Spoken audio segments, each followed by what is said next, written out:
වගේ මේ මූල්‍ය කළමනාකරණය පිළිබඳව ඔබව දැනුම්වත් කරනවනේ අදත් අපි කියන්න සූදානම් වෙනවා ඔබේ පෞද්ගලික සල්ලි ටික මුදල් ටික කොහොමද ඔබ නිවැරදි විදියට කළමනාකරණය කරගන්නේ කියලා. එතරම්දී හැමදාමත් වගේ ධරණී පුවත්පතට තමයි අදත් අපි අවධානය ලබා දෙන්නේ.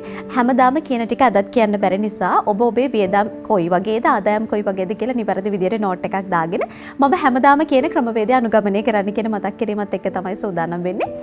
දැන් අපි සාමාන්‍යයෙන් මේ අපේ පෞද්ගලික මූල්‍ය කළමනාකරණය ගැන වැඩි අවධානයක් දෙද්දී අපි පෙළඹෙනවනේ මේ සම්බන්ධයෙන් වැඩි අධ්‍යයනයක් කරන්න. එතනදී අපිට පුළුවන් YouTube නාලිකා ඕනෑ තරම් තියෙනවා. නිවැරදි විදියට මේක කියලා දෙන කෙනෙක්ව අධ්‍යයනය කරන්න පුළුවන්.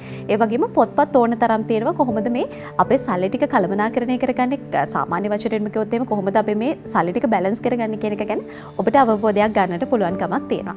ඉතින් ඒ වගේම තමයි සාමාන්‍යයෙන් අපි ආශ්‍රය කරන කෙනා අතර දැන් මෙහෙම කිව්වොත් එහෙම මිලියන පතියන් 4 දෙනෙක් ආශ්‍රය කරොත් 5 වෙනි මිලියන පතිය බවට පත් වෙන්නේ ඔබ. ඉතින් ඒ නිසා මුදල් හොඳින් ආරක්ෂා කරගන්න කළමනාකරණය කරගන්න පුද්ගලයන් වැඩි වශයෙන් ආශ්‍රය කරනවා නම් ඔන්න ඔවුන්ගෙන්ම ඔබට එනවා මේ පුරුද්ද මේ මූල්‍ය කළමනාකරණය පිළිබඳව. ඉතින් ඒ නිසා නිවැරදි විදියට Tamanගේ සල්ලි ටික බැලන්ස් කරගන්න මොනවා හරි යම් අධ්‍යයනයක් කරන්න පොතක් කියවන්න පුළුවන් YouTube හරහා වෙන්න පුළුවන්. ඉතින් මේ වගේ අධ්‍යයනයක් කරලා ඔබේ සල්ලි ටික හොඳින් බැලන්ස් කරගන්න මූල්‍ය කළමනාකරණය නිවැරදි විදියට කරගන්න කියලා අපි ඔබට මතක් කරනවා.